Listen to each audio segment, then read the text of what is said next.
today, I've got none other than Kelita Haverland, singer, songwriter, author, speaker, comedian, 5-time Juno nominated. I mean, we are honored, Kelita, to have you on board today. Welcome. Thanks, Glenn. Nice to be here with you. So you were on holidays up in Canada, taking a little break from your home in Mexico. How's that? It's great. I've been getting lots of power visiting in. Oh, there you go. Good time to come north before the snow flies. Oh, I know. The longer I'm up here right now, I realize just how short the summer season is. Being in Mexico, it's much longer, the summers. Yeah, there we go. Well, let's just get rolling. We only have roughly 30 minutes here. I just want to give you that opportunity. Tell us where you kind of got your start, where you're born and raised, and how things got rolling in the music industry. Sure. Well, I was born and raised in southern Alberta, and actually started singing when, probably before I could even talk, but always just loved to perform. Watch Tommy Hunter, the Don Messers Jubilee. I'm aging myself, but Carol Burnett Show and I know those too. Yeah, I know those too. And those were, the good old days when there was great entertainment variety shows on TV. And I just always had that performance bug in me. Started playing piano when I was 9, started writing songs when I was 11. And that was just shortly after my father passed away, and he took his own life on our farm just south of Calgary.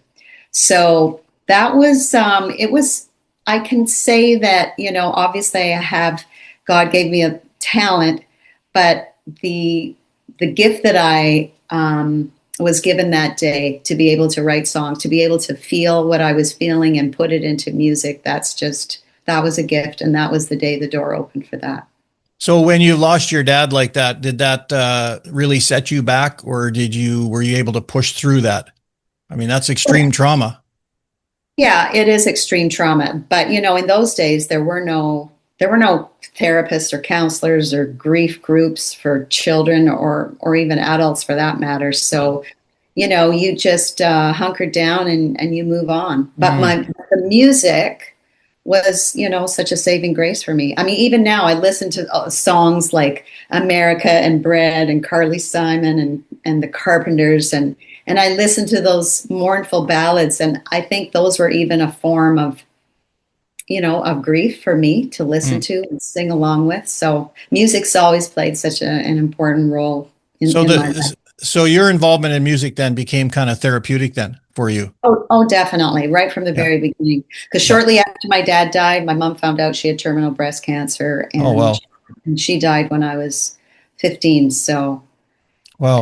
And then a couple of years after she passed away, my oldest brother, Jimmy, he died of a drug overdose.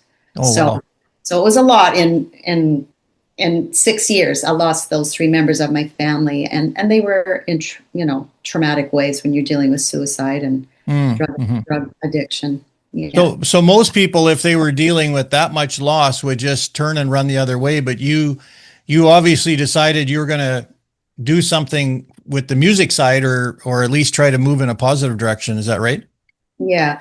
Well, God got a hold of me when when my mother was ill, and having lost a husband to suicide, now facing her own terminal illness, she actually started going to a counselor, and he happened to be a pastor of a little evangelical church. And by this time we'd moved from the ranch and we were living in Calgary. Right. So the pastor invited my mom, and she took my sister and I, and we started going to this little church. And that's really where the music, my faith, everything blossomed.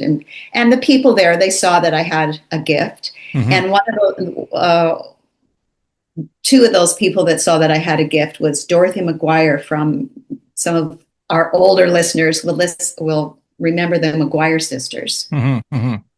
And they had big hits in the 50s and 60s. And they, one of them went to my church, and she and her husband were very involved with the music at our church. And so they saw that I had some talent. So music, it became my way of escape. It became my way of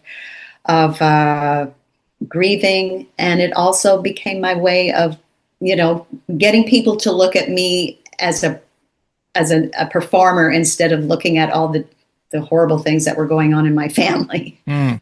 Yeah. So how did it start taking off then for you musically? Well, I started to get the lead roles in the musicals at school. Mm-hmm. I was in a I guess you could call a modern day gospel band. That was the McGuire sister and her husband. They funded us, and we recorded an album, and we toured. When I was 16, we went through the western part of the United States down into Nevada and over to Wyoming and up the coast. Wow. Yeah, so that was really a big deal, and they were kind enough to let me record a couple of my own songs on that album. So that's when it initially started. And then when I was 18, I moved from Calgary and I enrolled at York University in Toronto and took 4 years of performance. So it was a tough one for me because I loved music and I loved acting, and what was I going to do? What was my career going to consist of? And I chose the dramatic route because I thought, well, at least I'll be able to do some music. Hmm. And I did professional theater after I left York University after 4 years. I did professional theater in the GTA. I did some summer stock. I played Gypsy Rose Lee in the musical Gypsy. I did Godspell. Hmm. But I must tell you, at this time when I was 18 and I moved to Toronto, I totally left the church behind, walked away from my faith and everything that entailed. And, I was kind of like a bird let out of a cage, and it kind of, got into the whole party scene, the drugs, alcohol, and just kind of started sowing my oats, I guess, as a young teenage girl in the big city. So was that exciting for you, or were you at a place where you just knew that that's the direction that you were supposed to go? Were you comfortable with that, like 90%, 100%, or was there still that little battle there spiritually for you, or were you just ready to go, let your wings flap and fly? Yeah, I just let it rip because because one of the reasons too, Glenn, was that when my father passed away, my mom remarried, and she married a tyrant, and I won't say the words on your podcast, but he was awful. He was very destructive. And when I look back at my childhood and I look at all the things that took place, I had a lot of loss and a lot of shame to go with, those losses. But it was the verbal, mental abuse that I received as a young teenage girl under his roof. And so when I left. And, there was no campus crusade that I could see at my university. There was nobody, the church was not. It wasn't present for me, so I just went my own way and totally got into the party scene and was just having a good time. So, but the music started to generate some sort of excitement then, because obviously, you, if I'm correct, I think you eventually ended up on the Tommy Hunter show, did you not? Yeah. Yeah. So what happened was when I finished university and I did professional theater for a few years, then I recorded my own album, and I wasn't really. So you were writing your own music too, then, right? So this was a lot of your own music. Yes. Yeah. On the first album, it wasn't all my own music, but after my first album, it was. Mm-hmm. So, and Glenn Sutton, who was married to Lynn Anderson of I Beg Your Pardon, Rose Garden. He was my producer for the first album. So I had a lot of Nashville songs in that album. But then after that, so that's when I embarked on my music career. And 1983, I actually won the Canadian Country Music Rising Star of the Year. So I was on the radio. I was, getting those, being recognized, and that's when I started doing lots of TV shows. Alan Thicke Show, Rita and Friends, Tommy Hunter Show. And I did, and I also did Star Search with Ed McMahon. Oh, there you go. So one thing that I wanted to bring forth, and I think you can clarify it, but if I understand right, Shania Twain sang Back Up to You, right? Yes. She did. Yeah, she did. We were in Nashville, and the woman that managed her in the beginning of her career, Mary Bailey. Mary Bailey was also a Canadian country music artist, and she took her under her wing and was showing her Nashville, and we were in the studio, and she ended up singing on a song of mine, which was a title track of an album called Too Hot to Handle. There you go. Good. And she's never called you to come and sing backup for her No, since that point. Wow. What's with that? What's with that? Still waiting. So you, in your career, then you've crossed paths with a lot of notable country artists, I'm sure, and a lot of interesting people. Some good, some bad. You know, Yeah. like, I mean, how bad does it get out there in the music industry? We see all the flash and all the glitter on stage, but behind the scenes, I'm sure there's a lot of sadness and Yeah. remorse that goes on. Yeah, well, and it's such a competitive field, you know. You're only as good as your latest hit. Mm-hmm. And there's a lot of pressure. You know, I have a much better understanding of, you know, I never reached the heights that someone like Shania Twain has. But, you know, you see the inside, the underbelly of the music industry, and there's a lot of competition. There's a lot of pressure on artists to continue the momentum, to be at the top, you know, and a lot of money involved. So that can lead to self-medication, shall we say? Yeah. So how did that pressure affect you? Well, you know what? The pressure, I'll be honest with you, the pressure of the music business did not affect me as much as the pressure that was in my marriage. I married young. I married at 21, and we met at university, and he became my manager in the music business. Mm-hmm. And he was very controlling and very manipulative. And it was kind of like I just went from my stepfather into this relationship and then married him. You know, I probably never should have married him, but you know, I was needing at that time. And so it was never healthy. So the combination of being in the spotlight, doing TV, doing radio, having to, you know, be creative and try to find an image and market yourself, combine that with somebody who was at the helm of controlling me in every way. There were a lot of pressures.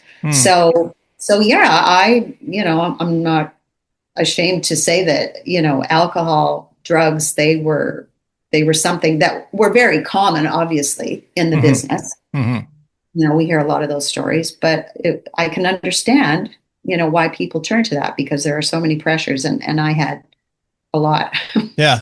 So that was pushing you. You were still pushing through and doing the music, but I'm sure that it was starting to affect you and tear you down a bit. Oh yeah. Yeah, it was. I was Kelita on the stage and on the screen, but behind closed doors, I was a mess, because I'd never dealt with all the tragedies, and there were also, you know, some abuse issues in my childhood. So there was a lot that I hadn't dealt with. So yeah, things weren't heading in a good direction. That's for sure. So you had all that early trauma. You have a controlling husband. You've got a music career. Did you crash and burn at some point, or was it little bits of percolating that was working at you, that was making you maybe think about going in a different direction, or did something harsh have to happen to you to get your attention? Yeah, something big happened. That's often the case, isn't it? Yeah, I was coming back from a tour with my band from Alberta back to Ontario. And, you know, we flew the band back from Calgary, and my husband and we drove our van. And I was driving. It was 4:00 in the morning. And we were just outside of the metropolis of Moosomin. Yeah. Moosomin, Saskatchewan. Yeah. And it was, you know, there's not a lot of curves on those roads. Yeah, exactly. And we hit the one curve. Yeah. No, it wasn't funny at the time, but we were spinning out. I was driving. We spun out, rolled over into the ditch, and the impact of the crash was on my side. The van was totaled, and yet we walked away from that accident Wow. without any injuries. And then we had to rent another vehicle and drive all the way back to Toronto, very shaken. And it was at that point in Sault Ste. Marie when everything in our marriage was coming to a head, and he almost forced me out onto the side of the road to walk home. Mm-hmm. And I just knew that this was finally it, because I tried to leave him before. This was just, really hitting this explosion. And when we got home, we slept one night, and I woke up the next morning and I said, this is it. This is really over. Mm-hmm. And I knew that in order for me to finally have the strength to do that, and I knew in the ditch that night that God had saved my life. There was no question. Mm-hmm. So after 13 years of, walking away from God and my faith and any form of a community of church, I surrendered and walked away, ran away from a bad situation. And that was the beginning of a new life for me. And so how did that affect that walking away? How did that affect your music career? Well, it affected it in a huge way, because for a while I tried to straddle country music and the Christian music, business. Yeah. Yeah. And I couldn't do it. It was interesting, because I think, the way God led me, I had a very successful album that came out called The Strong One. And that was receiving all kinds of accolades. And I had a hit video on CMT, but I wasn't getting the bookings. And so usually when you get that kind of a momentum, you get bookings. Right. But by this time, I now was remarried. So a couple of years after the accident, I remarried to Gord, who I'm with today. Mm-hmm. And we both together realized that we needed, an anchor in our life. And so we began working in the Christian music industry and recording albums and music of hope and faith and my story. I've shared a lot of my story in my songs over the years. So, Yeah. so if we fast forward then a little bit, so you began traveling, still singing, speaking, doing some comedy. That all sort of became kind of your new adventure. Was that the next step? So, yeah, it was. Yeah. So Well, in all of that, was the alcohol and the drugs then, did that all stay behind? Did you leave that at that accident at Mooseman? We not quite at the accident. We had to get into a church, into a community, and we were just babies. I mean, I'd gone to church when I was in my teens, but now we're in our 30s, and we were green. We were like we really were, and we had to be fed and learn what this Christian walk was all about. So no, we were still drinking, but not like I had been. Mm-hmm. Not like I had been, for sure. And then eventually, we kind of figured it out. It's like, no, we shouldn't be doing this. And so we really cut back. I mean, like I said to you a little bit earlier on a call that we had, I would never have considered myself, I still don't call myself an addict, but alcohol had been in my life ever since I can remember. Mm-hmm. So it was something I depended on, but I also was able to say, okay, that's enough. I need to slow it down. And so we did, and we did for quite some time. And then it was interesting though, but as the years progressed, time goes by, we found more and more, depending on what church we were attending, that it was very common in the church. Mm-hmm. Like maybe not at the church, but in people's homes. Yeah. Yeah. And I must tell this one thing, because I was performing at a Catholic church in Calgary, and I was quite surprised. They have a big area where they do all their, meals and, extracurricular activities. And all across these huge windows it was like Oktoberfest and steins of beer and come and join us. And I was like, oh, wow. Okay. They really get together and they all, they have a good time at Oktoberfest. Yeah. Yeah.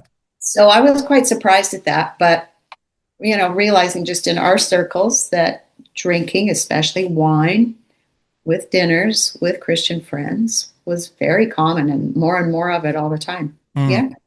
So it made it easier for you to walk this with Gord, to have a husband that is walking and growing spiritually with you and changing lifestyles together. I'm assuming that made it a lot easier to have Gord on your side. Oh yeah, and Gord's such a God like this. Totally. Well, that's the way bass players are, right? The bass players they're back in the shadows on stage, right? So I couldn't have asked for a more supportive husband. Like he's been so supportive, and it's been a great relationship. So what's on your agenda now? What's on your plans for today and tomorrow? Oh, okay. Well, looking ahead, I know one of the reasons that we connected was I've just finished doing a blog.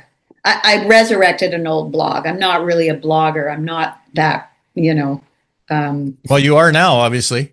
I am now. Yeah. But God put it on my heart to do a 7-part series of my relationship with alcohol. And so that if you want to read the blog, anybody that's out there, I would encourage you to do so. It might, trigger something. It might be positive for you, or just hearing somebody else's story, that you don't have to be an addict to have a relationship, and maybe not a healthy one. But I've been sober for 8 months now. And so that was cool to be able to write that. But I did finish my memoir, which I released a year ago. So, but what I'm planning on working on now is actually doing some new recording. I've got about 6 songs that I'd like to record. Something else that Gord and I are looking at doing is putting together just a small band, nothing big. But I love 70s songs, and those are the songs that saw me through so much. And I love those, and I know other people love them. And so maybe just putting something together that we can do down in the area that we live, just a small trio or quartet. And I'm going to sing Carole King and Carly Simon and Linda Ronstadt and Anne Murray and Patsy. Oh, great. Well, the baby boomers gobble that up, and I'm sure that any of the baby boomers that are down holidaying in Mexico will be all over that. So that's great. One question I wanted to ask you, I want to back up a little bit, but like when you're used to being on stage as a performer, and I think this would apply to a lot of musicians especially, and I've heard it said before, when you step off that big stage where you've got that crowd that's roaring and maybe chanting your name, what's it like to step off and not be back on that big stage anymore? What does that feel like? Like for where I am in my life now, you mean? Well, even just in general, for somebody that's on, when you're on the big platform and then all of a sudden you're not anymore. I'm sure that a lot of artists, musicians are affected by that in some way. Well, it's a huge boost to our ego, right? And all those endorphins, it's such a good feeling to have that and have that rapport with an audience. And so when you walk off and you're in your hotel room by yourself, or you're at home by yourself, it's mixed feelings. It brings you back to reality that, you're just this single person and that isn't real, that you're just like one of them. But I think it can also, I think it can be really hard on people, Probably for some, yeah. So these new songs that you're writing, are you looking at maybe doing a new album, or what are you just kind of picking away at that a little bit, or what's your plan? Yeah, I don't really have enough for a whole album. I've got about 6 songs. So maybe, what do they call it? Do they still do EPs? Well, some do. I know about EPs, yeah. Yeah, I know you do. You got to, well, then when you're doing your cover band music, you can slide some of them in, Oh yeah, for sure. And I'll slide some of my most popular songs in. Yeah. That's Yeah. Yeah. So you see music as still being part of your future, with you and Gord, Yeah. and doing more of that. And tell us a little bit about the comedy side, because that's really a stretch from being on the Tommy Hunter show and on Ellen Thick, and now Yeah. you're doing comedy. And I've seen some of that. It's hilarious. But tell some of the listeners about that. Well, it started from my youth. From my childhood. It started, I would imitate people for my parents, and they thought it was funny. And laughter is such an amazing thing. It makes you feel so good to be able to make people laugh. So over the years, I just took some of these characters that I created in my childhood. Mm-hmm. So Ophelia Flanagan, she's got the latest and the greatest of what's doing and who's doing what to who. How's it going, Glenn? Really good to talk to you today. Like, Yeah. she's your busybody. I've got a country and western singer, Dixie Lee, the original burnt out honky tonk queen. Then I've got Jude Johansson. She's from Ontario, right on, eh? Yeah. No, and so what I've done over the years is I would just like open for myself, right? I do a half an hour, even 40 minutes of these different characters. I have a coat stand and I put the different props and glasses and hats and wigs and things. And so I kind of open up for my show. And it's been a huge part of my healing, right? Be able to laugh, make people laugh. And I guess God just knew that I needed to be able to have that funny bone in my life. And you never thought when you were going to university to take performance and staging and acting and stuff like that, that would apply to what you're doing today? Because that was a form of training almost for performing, right? Yeah, for sure. Well, in my last year of university, I was able to do it was worth half a credit and you could do anything you wanted performance wise. So I actually wrote and starred in a one-woman show where I did different characters. They weren't comedic though. It was a serious show. It was called Traces.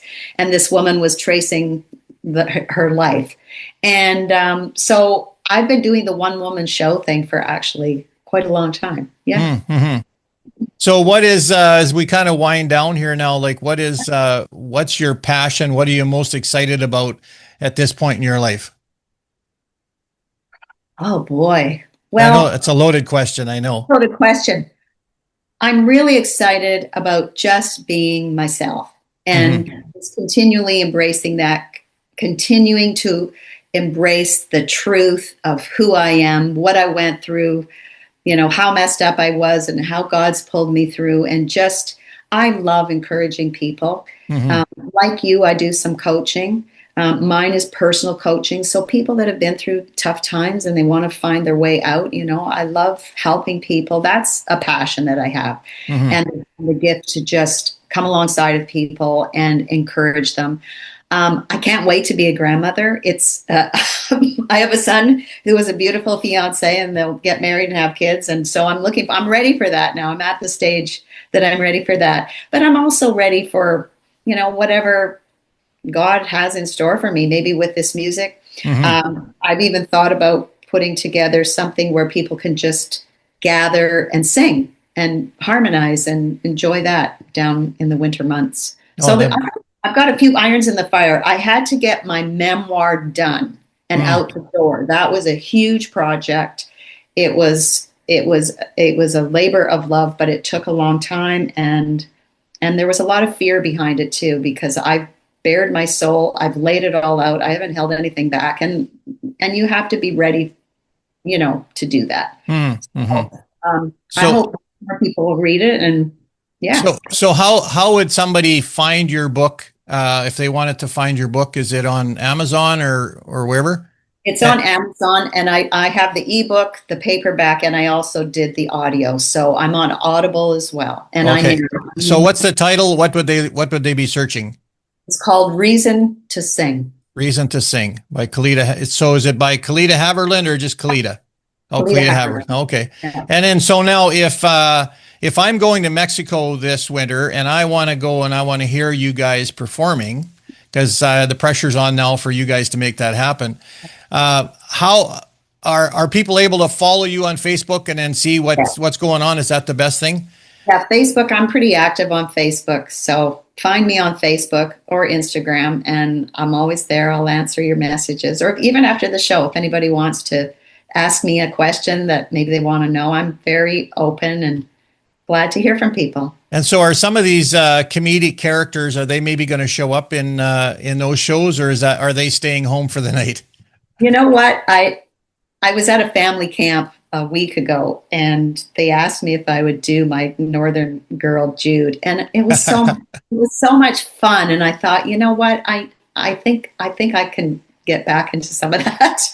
It's fun. Well, and I think that we're in a time where people need to learn to laugh more and have more fun, and certainly we know that music for that 1.5 hours it's therapy for people. Also, they can forget about all their problems or their sicknesses or whatever and stuff. So I think what you and Gord are doing is great, and I look forward to following what you guys are going to be doing, because when I'm down there, I'm going to come and sit in the front row. All right. And I might even.